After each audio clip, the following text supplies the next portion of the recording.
आबिद हुसैन शेख, आपका खैर मकदम है 4 टीवी न्यूज कर्नाटक एक्सप्रेस में। बीजापुर में दीपावली की धूम। बीजापुर शहर में दीपावली त्यौहार के चलते आज सुबह से ही बाजार में बड़ी गहमागहमी देखी गई। लोग पूजा सामग्री खरीदने के लिए टूट पड़े। इस त्यौहार का प्रमुख आकर्षण चंडू के फूल, केले के पेड़ और कद्दू प्रमुख हैं। इनकी कीमतों में हुई बढ़ोतरी से एक तरफ जनता परेशान है तो दूसरी तरफ त्यौहार भी मनाना जरूरी है। हमेशा 20 रुपये किलो मिलने वाले चंडू के फूल आज 140 से 150 रुपये किलो बिक रहे हैं। केले के पेड़ 90 से 100 रुपये और कद्दू के दामों में भी बड़ा इजाफा हुआ है। खैर कह रहे हैं वेंकटेश, तो फूल बेचने वाले ईरन हुगार कहते हैं कि करीब 4 महीने से देखभाल करने के बाद सब फसल बेकार हुई। बची कुची फसल बेच रहे हैं फिर भी घाटा पूरा नहीं हुआ है। खैर सभी को दीपावली की शुभकामनाएं।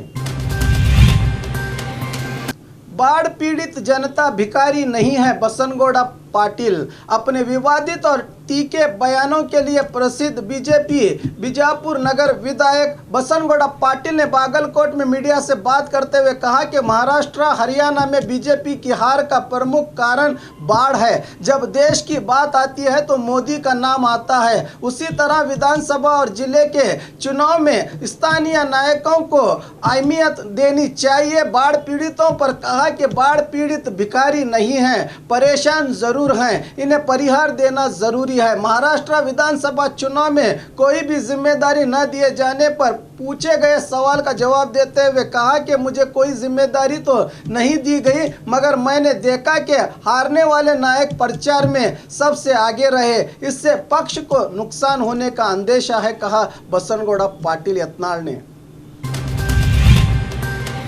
बागलकोट जिला कांग्रेस समिति अध्यक्ष की नियुक्ति। केपीसीसी अध्यक्ष दिनेश गुंडूराव ने पूर्व विधायक एसजी नंजयन मठ को बागलकोट जिला कांग्रेस समिति का नया अध्यक्ष नियुक्त करके आदेश जारी किया है। 1999 विधानसभा चुनाव में जीतने वाले पूर्व विधायक सिद्धरामैया के खास माने जाते हैं। दी गई जिम्मेदारी को कार्यकर्ताओं के सहयोग से निभा करके पक्ष को मजबूत करने के निर्देश दिए गए हैं नंजयन मठ को। जमीन खिसकने से बुजुर्ग व्यक्ति घायल। कुछ दिनों से लगातार हो रही बारिश के कारण जमीन अब भी गीली है। दीपावली त्यौहार के चलते फूल तोड़ते समय जमीन खिसक गई तो रत्नाकर देशपांडे नामक बुजुर्ग 15 से 20 फुट नीचे गड्ढे में गिर पड़े तो फौरन ही घर वाले और स्थानीय लोगों ने इन्हें बाहर निकाल लिया। इन्हें मामूली चोटें आई हैं। मौके पर पहुंचे सचिव सीसी पाटिल ने रत्नाकर का हाल चाल पूछा। संबंधित विभाग अधिकारियों को जरूरी निर्देश दिए हैं। हुबली में रेवेन्यू मिनिस्टर आर अशोक की प्रेस मीट। बाढ़ पीड़ित इलाकों के दौरे के लिए आज revenue minister R Ashok Hubli पहुंचे हैं। इस मौके पर मीडिया से बात करते हुए बताया कि बाढ़ की स्थिति से निपटने के लिए राज्य सरकार के पास काफ़ी रुपया है। अब तक बाढ़ से पीड़ित 7 लाख लोगों को स्थानांतरित किया गया है। राज्य के 22 जिलों के करीब 103 तालुकों को बाढ़ पीड़ित प्रदेश घोषित किया गया है। अब तक 417 करोड़ रुपये बाढ़ पीड़ितों के लिए दिए गए हैं। 500 करोड़ रुपए मूलभूत सुविधाओं के लिए इस्तेमाल किए जा रहे हैं। 12 करोड़ फसलों के नुकसान के लिए दिए गए हैं। बागलकोट जिले के 180 करोड़ 865 करोड़ रुपए बेलगाम को, 123 करोड़ धारवाड़ को, 85 करोड़ शिवमोगा को, 65 करोड़ उत्तर कर्नाटक उत्तर कन्नड़ को और गदग जिले को 63 करोड़ रुपए मंजूर किए गए हैं। इस मौके पर पूर्व सीएम सिद्धरामैया के बयान पर टिप्पणी करते हुए कहा कि मुंह में जो आता है वही कह देते हैं। स्पीकर को एक वचन में संबोधित करना नहीं चाहिए था सिद्धरामैया को। इस कारण से मैसूर की जनता ने इन्हें चुनाव में हराया था। अब बदामी की जनता सबक सिखाएगी, कहा आर अशोक ने। पक्ष आदेश दे तो उपचुनाव में लड़ने के लिए तैयार हूं, डीके शिव कुमार। आज बेंगलुरु सदाशिव नगर अपने निवास में मीडिया से बात करते हुए कांग्रेस पूर्व सचिव डीके शिव कुमार ने कहा कि अगर हाईकमांड आदेश देते हैं तो उपचुनाव लड़ने के लिए मैं तैयार हूं। बर्खास्त विधायकों के मामले पर पूछे गए सवाल का जवाब देते हुए कहा कि कोर्ट क्या आदेश करेगी, उपचुनाव होगा या नहीं, मैं कुछ नहीं कह सकता। केपीसीसी अध्यक्ष मुझे क्या आदेश देंगे, मुझे कुछ पता नहीं। इस मौके पर राज्य की जनता को दीपावली की शुभकामनाएं दी और कहा कि बहुत से नायक कल से ही मिलने आ रहे हैं, इससे मुझे और भी हौसला मिला है। पीठ में दर्द के चलते 2 दिन विश्राम करूंगा, बीपी कंट्रोल में नहीं है, चेकअप के लिए जाना है। मां और बेटी को ईडी विभाग से समन्स आया है, इस ओर पहले ध्यान देना है, कहा डीके शिव कुमार ने।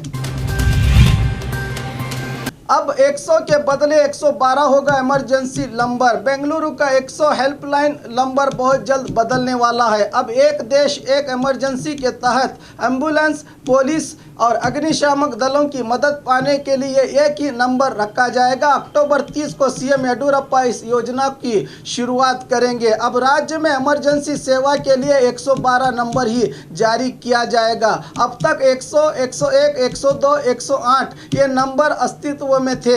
अब इन नंबरों को बदलकर हर इमरजेंसी सेवा हासिल करने के लिए 112 किया जाएगा, इसकी जानकारी मिली है।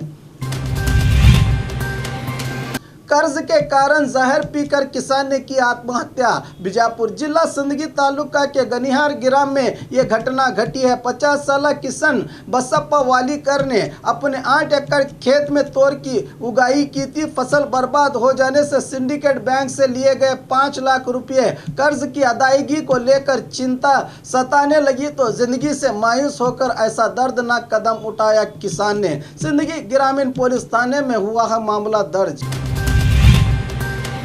टोल प्लाजा रद्द करने की मांग। बीजापुर जिला सिंदगी तालुका के कोन्नली ग्राम के पास राष्ट्रीय मार्ग 50 पर टोल प्लाजा बनाकर पहले ही महंगाई के बोझ तले पिस रही जनता को सरकार ने लोगों पर महंगाई की एक और चाबुक चलाई है। लोगों का आरोप है कि सूखे और बाढ़ के चलते लोग परेशान हैं। बस और दूसरे वाहनों का किराया बढ़ गया है। पिछले दिनों अक्टूबर महीने में ही जिला अधिकारी को टोल प्लाजा बंद करने के लिए 2 बार मनवी दी गई थी, मगर इसका कोई असर नहीं हुआ। 4 वे रास्ता बनाने तक वसूली को बंद करने, स्थानीय नागरिकों को टोल फीस में छूट देने, 4 वे रास्ता बनने के लिए किसानों की जमीन अधिग्रहण करके इनको जल्द परिहार देने और टोल प्लाजा के लिए जमीन अधिग्रहण को रोकने जैसे कई मुद्दों को जल्द से जल्द अमल में लाकर लोगों को राहत देने का आग्रह करते हुए 25 अक्टूबर को कर्नौली ग्राम के लोगों ने धरना देकर फिर से जिला अधिकारी को निवेदन पत्र सौंपा।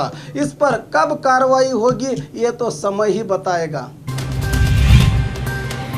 फोन करके लोगों को धोखा देने वाला आरोपी गिरफ्तार। चिकबल्लापुर बागेपल्ली तालुका के गोलूर ग्राम का सतीश नामी व्यक्ति जो कई महीनों से फोन के जरिए विद्यार्थियों को टेलीकॉलर की नौकरी दिलाने और कई लोगों को महंगे दामों के मोबाइल सस्ते दामों में दिलाने का दावा करके धोखे से पैसे ऐंठने वाले अपराधी को रामनगर पुलिस ने एक कार्याचरण करके चिंतामणि से गिरफ्तार करने में कामयाबी हासिल की है।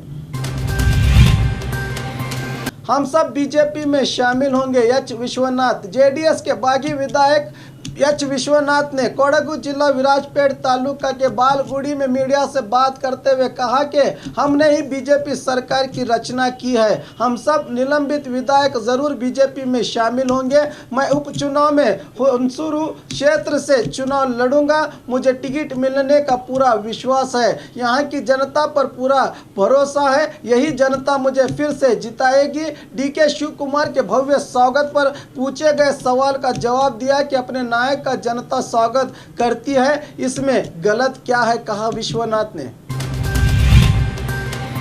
और खबरों के लिए देखते रहिए 4 टीवी न्यूज़ कर्नाटक एक्सप्रेस।